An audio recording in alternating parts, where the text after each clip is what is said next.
an organization, when you've got a pretty good or even just promising pitcher on your hands who's had Tommy John, do you keep him around? Do you wait? It's a long wait. Good morning to you. Good Monday morning. I'm Dejan Kovacevic of DK Pittsburgh Sports. This is Daily Shot of Pirates. It comes your way bright and early every weekday. If you're into football and or hockey, I also offer daily shots of Steelers and Penguins in the same place that you found this. Johan Oviedo is trying to determine right now whether or not he should get Tommy John. He's had elbow pain since the end of the season. He's got opinions, meaning medical opinions, that have been shared, and above and beyond everything else, he's the one with that right arm, and he's going to know better than anybody what it feels like in there, arguably even more than an MRI would show. If he doesn't have Tommy John, then he's going to come into spring training as a massive question mark, or he'll just flat out be shut down, more likely, in hopes that there will be some sort of healing that'll take place without the assistance of a surgeon.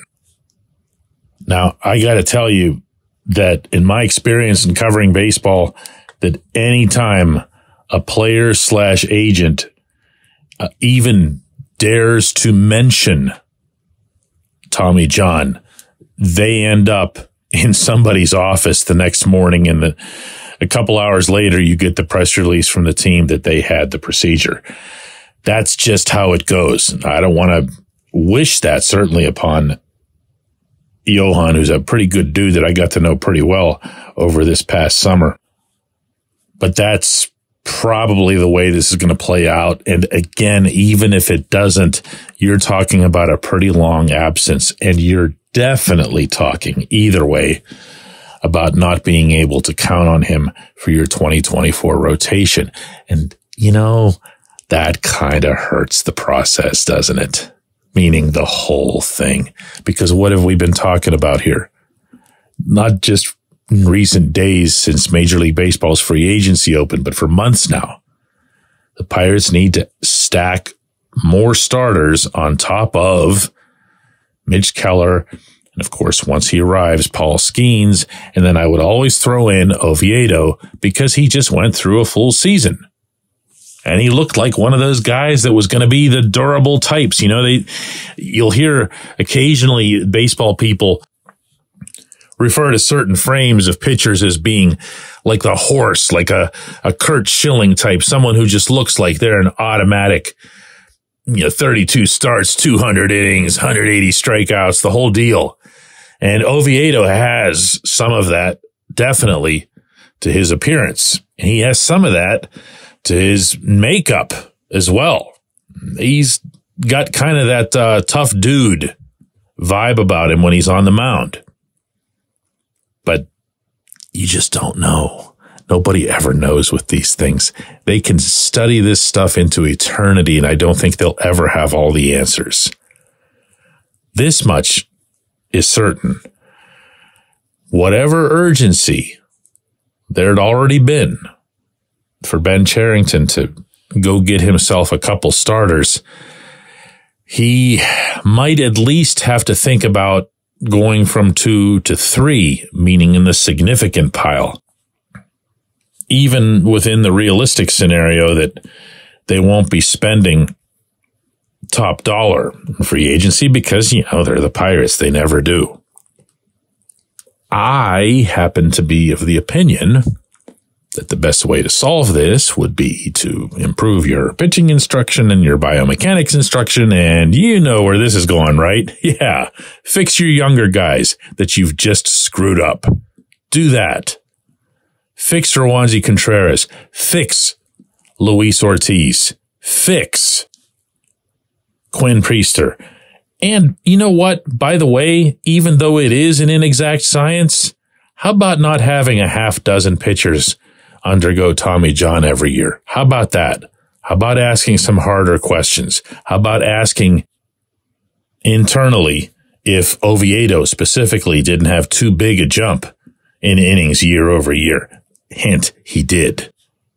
How about asking, even if it means going outside the organization, especially if it means going outside the organization, how all these younger pitchers lost their fastballs under Oscar Marin? How did that happen? And how can it be corrected? Then you'd have a staff that would be Keller, Skeens, a couple of good free agents, and then a handful of really solid young possibilities. And now you're talking about something exciting. But wouldn't want to show any lack of loyalty to the pitching or the hitting coaches. When we come back, J1Q. This portion of Daily Shot of Pirates is brought to you by our friends at North Shore Tavern, that's directly across Federal Street from PNC Park. It's home of Steak on a Stone, an eating experience, underscoring the word experience. The steak is brought to you partially cooked on an 800-degree stone, and you do the rest. It's a ton of fun, it's a great meal, and it's a baseball atmosphere like no other in Pittsburgh. North Shore Tavern, right across Federal Street from PNC Park. Your front door, your car, your bike, your computer, your gun. Safety is a habit. Every day you lock and secure your home and everything you want to keep safe. Gun safety and responsible storage are no different, and the best way to help prevent accidents, misuse, and theft. If you have a firearm, own it, respect it, and secure it. Visit ProjectChildSafe.org. Brought to you by the National Shooting Sports Foundation and the Bureau of Justice Assistance.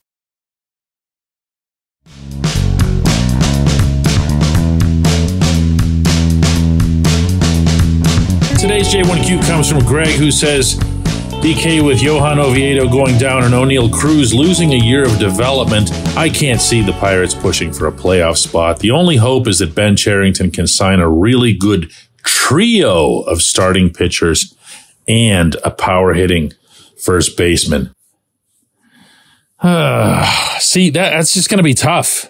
I don't know how else to put this without sounding like I'm making some sort of advance excuses for however cheap the Pirates might end up being in this process.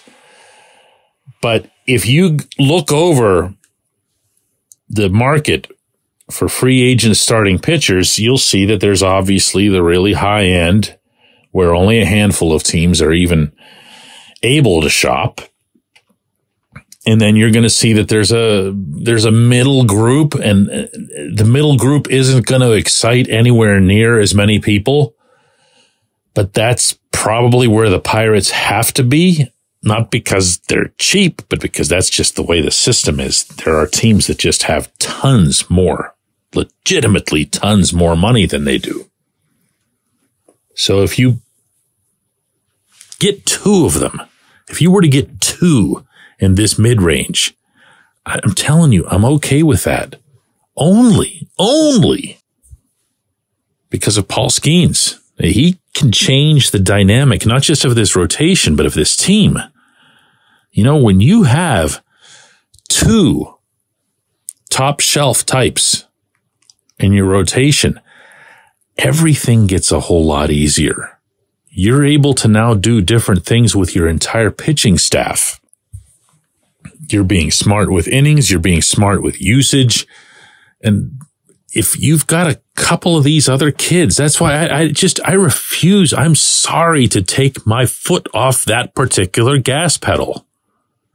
This is not something that's going to be solved just with free agency, or for that matter, just with trades or whatever other form of acquisition Cherington might have in mind, including, you know, posting for Japanese pitchers or whatever.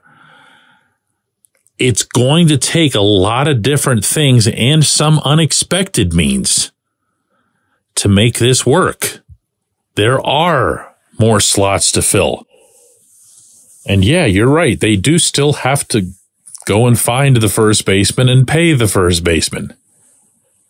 But does that mean that they're out? Does that mean that they won't be a contender? See, I happen to think they won't be a contender anyway, so I'm probably not the one you'd want to run that concept past.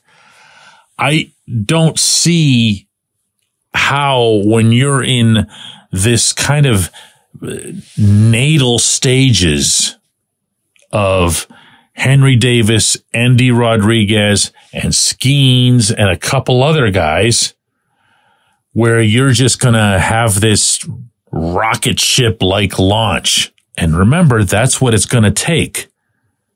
Because while they did improve by 14 games last year to this year, they're probably going to have to improve by another 14 to make the playoffs.